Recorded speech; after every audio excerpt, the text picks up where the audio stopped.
Whatever vitamin D you swallowed this morning or made in the sun this afternoon arrived in your blood unfinished. The light has done its part by then. What the sun does to the rest of you has been told many times. What happens to a molecule the sun leaves behind after the light is gone is a different story. It ends somewhere the label on the bottle never mentions. Before that molecule can do anything at all, your body has to rebuild it in places a long way from your skin. It has to turn it into something your own cells manufacture and release into the blood to give orders at a distance. There is a name for a molecule that behaves like that. It belongs on a different shelf of the pharmacy. Your bottle, the sunlight, and the number on your last lab report all use one word, and that word is covering 3 different molecules. Only the last of the 3 gives orders. Which of the 3 your doctor actually measured and why the laboratory chose that one is where the reason for the whole arrangement sits. What arrives in the bottle is raw material. Your body has to activate it in 2 separate steps in 2 separate organs before it becomes the thing that acts, and that thing is a hormone. Your body manufactures it, using sunlight as the starting spark and your own skin, liver, and kidney as the production line. Follow the line to its end and 2 puzzles solve themselves. One is why your blood test counts the molecule it counts. The other is why the benefits get claimed for almost every organ while the evidence stands firm for one job. This video exists because someone asked for it in the comments. If there is a system inside your body that nobody has ever explained to you properly, put it below and I will take a look. If the molecule is raw material, the story is the line that finishes it, and the line starts with light. But first, how did the raw material for a hormone end up filed under vitamins in the first place? A vitamin, by the strict definition, is a molecule your body cannot build and has to be fed. Vitamin C is the clean example. Your cells lost the enzyme for making it long ago. Sailors who went months without it lost their teeth. And a lime a day put the missing molecule back. Every vitamin on the list earned its letter that way, by being the thing missing from a diet that was making people ill. Vitamin D got its letter in the 1920s from rickets. Children in the smoky industrial cities of Northern Europe and America were growing soft, bowed bones, and cod liver oil cured them. A nutrition chemist in Baltimore working through what the oil contained showed that the curing factor survived a treatment that destroyed vitamin A, so it had to be something new. It was given the next free letter in 1922. Then the sun's part reached the laboratory a few years later, when ultraviolet light shone on the children, or even on their food, turned out to cure the disease as well. By then the letter had stuck, which means the label records the order of discovery and the body records something else. Your skin builds this molecule for itself, from cholesterol, given nothing but light, and the finished form, the one that acts, is made inside you, released into your blood and carried to organs that had nothing to do with making it, where it changes what their cells do. That is the working definition of a hormone, word for word. Insulin answers to it, and so does thyroid hormone. One more difference between the 2 categories matters for everything that follows. A vitamin supply is set by what you eat. A hormone's follows what your body decides it needs. Picture a factory that takes delivery of raw material at the gate and finishes it at 2 stations on the floor before anything can ship. What arrives at the gate is real, it is counted, it is the reason the factory can run at all, and it is still unshippable. The vitamin D in the bottle and the vitamin D your skin makes is the delivery at the gate. So where is the first station? It is the outermost layer of your skin, and the work there is done by light on a molecule that is 1 step away from being cholesterol. Cholesterol is built inside your skin cells through a long chain of reactions, and the molecule immediately before the last reaction is called 7-dehydrocholesterol. Your skin keeps a standing stock of it in the top 1/10 of a millimeter. That happens to be as deep as ultraviolet B light can reach before it is absorbed. Light of that wavelength, shorter than anything your eye can see, carries enough energy per particle to break a chemical bond, and the bond it breaks here sits in one of the 4 rings that give cholesterol its rigid shape. When that ring opens, the molecule loses its stiffness. It can swing at a hinge it lacked a moment before, and the flexible thing it has become is called pre-vitamin D. The new shape is the point, because the rigid original would fit none of the enzymes waiting downstream. Body heat does the rest. At 37 degrees over the following day or 2, The open molecule slowly settles into the more stable folded shape called cholecalciferol, vitamin D3, which is the substance sold in the bottle. Sunlight starts the conversion and your own warmth completes it. That is why the vitamin D from a morning outdoors is still trickling into your blood the next evening. 2 everyday facts follow from the wavelength alone. Ordinary window glass absorbs ultraviolet B almost completely, so an afternoon of sun through a car window or an office pane makes no vitamin D in your skin, whatever the warmth on your arms suggests. And in winter, anywhere north of the latitude of Rome or New York, the sun sits so low that its light crosses too much atmosphere on the way down. The ultraviolet B is stripped out before it lands, and the skin's production stops for months. Between the glass and the winter, an indoor working life produces a low number even in a sunny country. Something has to carry you through a winter like that, and it is waiting at the second station. Now, a body that makes its own raw material from sunlight faces an obvious danger because more sun ought to mean more of it, without limit.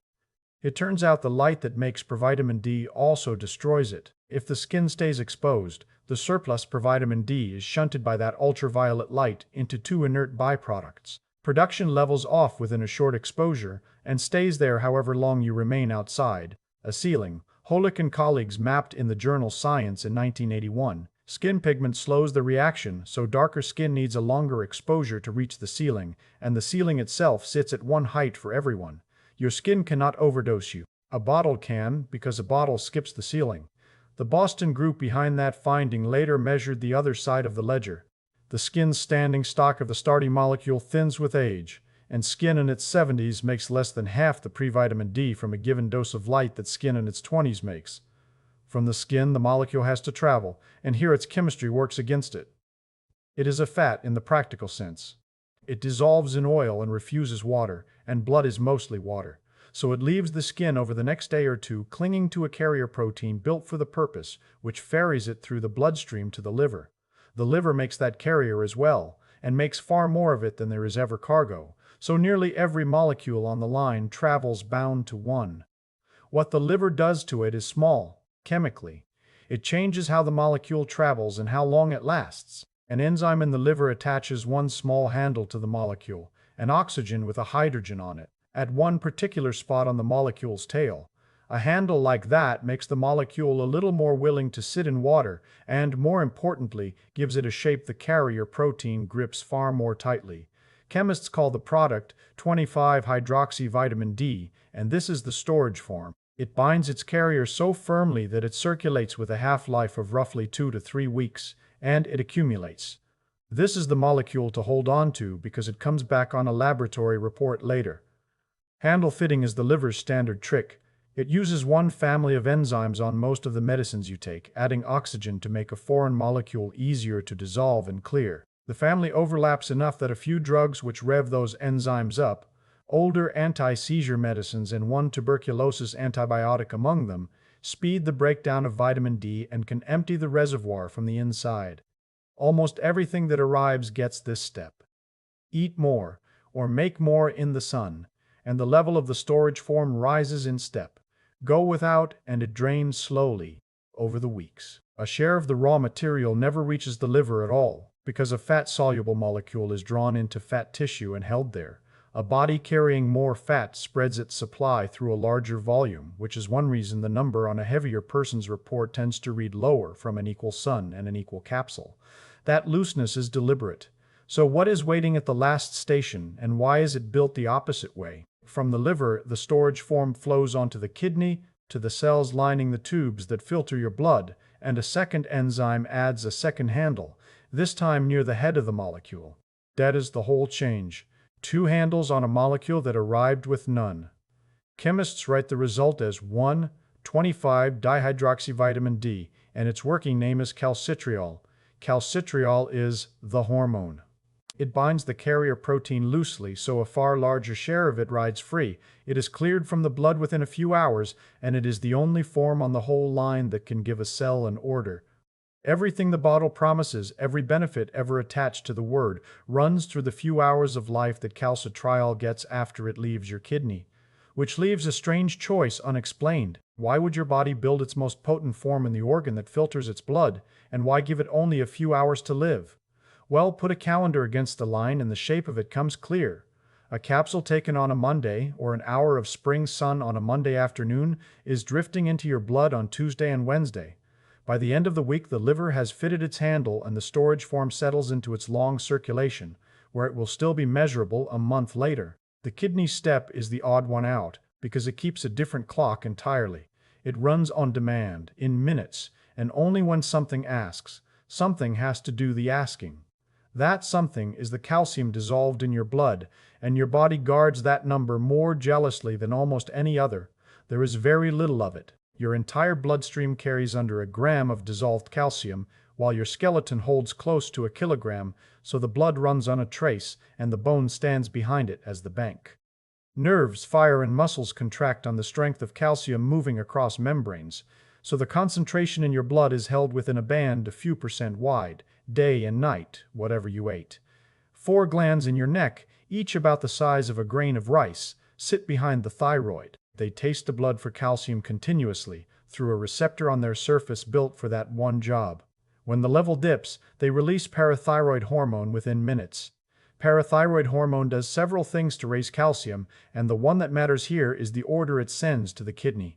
It switches on the enzyme that fits the second handle. It tells the kidney to stop letting calcium escape in the urine. It also orders bone to give up calcium directly, the emergency route, and the route a long shortage ends up leaning on. Calcitriol output rises, the hormone travels to the gut, and the gut changes what it does with the calcium in your food. Without the hormone, the intestine absorbs perhaps 10 to 15% of the calcium that passes through it. With it, the figure climbs to 30 or 40%. That absorption step is what the whole line exists to move. Breaks come with the kidney's enzyme too, and the breaks are what make this a control point. Calcitriol switches on a second enzyme in the kidney, whose only role is to dismantle calcitriol, so the hormone commissions its own removal the moment it appears. Bone joins in. Its cells release a hormone of their own when phosphate runs high, and that signal shuts the activating enzyme down.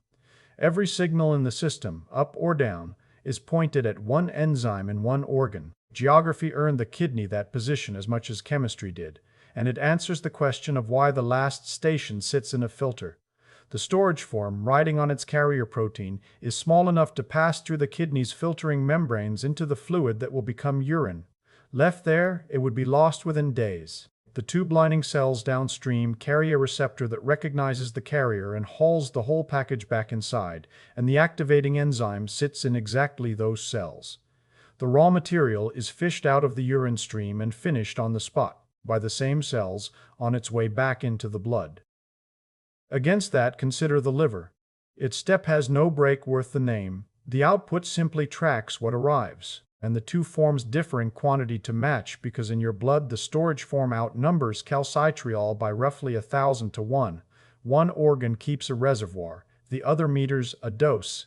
In the healthy version of you, the kidney keeps that decision to itself, and you can feel none of it happening, which is the point of a control loop that works. What you have seen of it is a printout with a number on it. You now know where the hormone is made and who gives the order to make it. The question changes here. From how your body builds the hormone to what the number on your lab report is actually counting, and why the laboratory settled on that molecule out of the 3. Your number came back low, or insufficient, or comfortably in range. It was expressed in nanograms per milliliter, or nanomoles per liter, and it referred to one molecule, the storage form the liver makes. Every standard vitamin D test in the world counts that one, and there are a great many of them because the storage form test grew over 2 decades from a rarity into one of the most frequently ordered blood tests in the developed world. The hormone itself, the calcitriol your kidney makes, is measured only in a handful of specialist situations. For most of the range there is nothing to feel, which is why the number is the only way anyone finds out where they stand. Why the hormone is left alone and routine testing follows directly from the leash it is kept on. Suppose the laboratory measured calcitriol instead. In a person whose reservoir is running low, the parathyroid glands notice the calcium slipping, release their hormone, and drive the kidney harder, and the kidney obliges by converting more of the dwindling storage form into calcitriol. The active hormone reads normal, and sometimes high, in exactly the person who is short of vitamin D. The controller is doing its job. Measured on its own, the hormone reports that the loop is working and stays silent about the stockpile the loop is drawing down. Kidneys that fail prove which of the two is in charge. A person whose kidneys have stopped working can have a reservoir full to the brim and still develop the soft, painful bone of deficiency because the second station has closed. The treatment on the ward is a prescription for the finished hormone itself, calcitriol in a tablet, since the body can no longer make it. And then there is the matter of time. Calcitriol lives for hours, so its level swings with the last meal and the last hour's demand. The storage form lives for weeks, so its level averages your supply over the previous month or two. Sun and capsule pool together in it, with no way of telling the two sources apart. A stable, abundant molecule that integrates a season of supply is the honest gauge of how much raw material you have on hand. A scarce, fast-moving molecule pinned to a set point is the wrong instrument for that question, however much more impressive it sounds. The number is the size of the stockpile. How much hormone the kidney is choosing to make from it is a separate quantity, unmeasured, and it is the one your bones and gut answer to. Doctors still argue about where low should begin, roughly between 20 and 30 in the units an American report uses, and that is an argument about the stockpile, about how full it needs to be before the kidney has all the raw material it could ever ask for. For years, the number itself was less solid than it looked. Different laboratories measured the storage form with different methods and returned different figures from one sample, sometimes far enough apart to move a person across the line from low to adequate. And an international standardization effort spent the last decade pulling those methods into agreement. The season prints itself on the number as well. A test drawn in late winter reads lowest, because the reservoir has been draining since the autumn sun dropped too low to refill it. From far enough back, the whole line shows two controls, one at each end, with a loose middle between them. The skin has its ceiling because sunlight is the one input your body never gets to choose. The kidney has its valve because calcium is the one output your body never lets drift. Here then, the stockpile is counted, the kidney draws on it, and the hormone leaves. Where does it go once it has left, and why does that destination explain every promise ever printed on the bottle? A hormone can only act where something is built to receive it, and calcitriol's receiver is a protein that waits inside the cell, then carries the hormone to the genome and sits down on it. Where it sits, genes are switched on or off, and hundreds of them answer to it. In a gut cell, the switched-on genes build a calcium doorway in the membrane facing your food, and a shuttle protein to carry each calcium ion across. The rise in absorption from the earlier figures is new doors and new porters being built over hours, to order. Biologists call the protein the vitamin D receptor, and the finding that reshaped the whole subject is where it turned up. It is in your gut and your bone, as you would expect. It is also in your immune cells, your muscle fibers, your heart muscle, the lining of your blood vessels, your skin, your brain, the insulin-producing cells of your pancreas and your prostate. Almost every tissue that has been looked at carries it. The receptor is nearly everywhere. That single fact explains the sprawl. If nearly every tissue is built to receive the hormone, then nearly every tissue can plausibly be changed by it. And that is the reasoning behind the cancer claims, the heart claims, the immunity claims, the mood claims, the diabetes claims, the falls claims. Some of your immune cells even carry a private copy of the kidney's activating enzyme so they can make calcitriol on the spot for local use. That is a real mechanism, and part of why the immunity story has never gone away. It can also run wild. In sarcoidosis, an inflammatory disease that seeds the lungs with clusters of those cells, the private enzyme churns out enough calcitriol to push blood calcium up, and that is one of the few situations in which a doctor orders the hormone measured and the stockpile left alone. Of course, plausibility is where the trouble starts. The receptor being present says only that a tissue can listen. Whether extra hormone changes what the tissue does, and whether a normal body was ever short of it, are separate questions. Observational studies made the sprawl look proven for a decade, because low storage form levels track with almost every disease you can name. Two things travel with them, though, that have nothing to do with the hormone. Illness keeps people indoors and out of the sun. Inflammation itself pushes the storage form down, and a person already unwell is the person most likely to have the test ordered in the first place. A low number is as often a sign of being unwell as a cause of it. So how do you separate a cause from its company? with a trial that hands the raw material to one group and a placebo to another at random and waits. The largest such trial in generally healthy adults enrolled nearly 26,000 Americans, men over 50 and women over 55, people much like you. Half of them received 2,000 international units of vitamin D3 a day. Everyone was followed for a little over 5 years. Supplementation produced no reduction in invasive cancer and none in major cardiovascular events compared with placebo, as Manson and colleagues reported in the New England Journal of Medicine in 2019. Fractures, the outcome closest to the hormone's day job, got their own examination within that trial. Across those participants who had been enrolled without regard to their vitamin D levels or their bone density, the supplement produced no reduction in fractures either, as Leboff and colleagues found in that journal in 2022. A separate count of falls within the trial came back the same way. Well, two things sit inside that verdict and deserve to be kept. A secondary look at the data flagged a possible reduction in deaths from cancer, a harder outcome than new diagnoses, among people followed past the first couple of years. That stands as a signal worth watching rather than a settled result. And the people enrolled mostly had adequate storage form levels before they started. What was tested was whether more helps a body that already has enough. 5 years in people past 50 is a short window against a hormone that has been acting on your skeleton for a lifetime. A trial that starts at 60 can say very little about what 40 years of low supply did before it began. Autoimmune disease, where the immune system turns on the body's own tissue, was one outcome that did move. The trial's own investigators published it in the British Medical Journal in 2022. New diagnoses of conditions like rheumatoid arthritis and psoriasis came down by roughly a fifth in the supplemented group. That is the one sprawl claim with a positive randomized result behind it, and it is far from the one that sells the bottles. Whether correcting a genuine shortage matters is a different question. For bone, that one has been settled for a century. Genuine deficiency deforms the skeleton because calcium the gut fails to absorb has to come from somewhere, and the somewhere is bone. Rickets in children, the adult soft bone version called osteomalacia, and the parathyroid glands running flat out to hold the blood level up at the skeleton's expense. That is the one job the trials never overturned, because it was never on trial. Everything else was easy to believe and hard to prove. Calcium in bone, the original job, stands where it stood in 1922.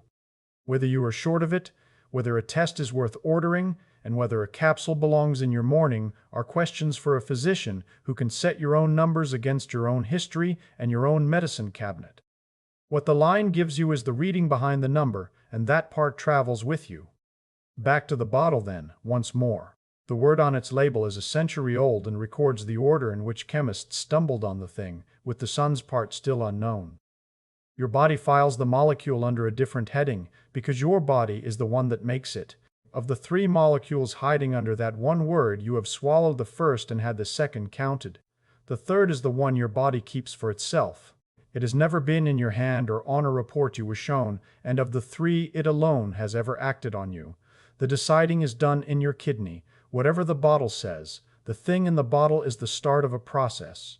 The hormone your body makes from it is the end of one, and understanding the whole line is what turns a label you half trust into a system you can actually see. Everything this channel has taught you to actually do is in the manual linked below, illustrated, 1 page each.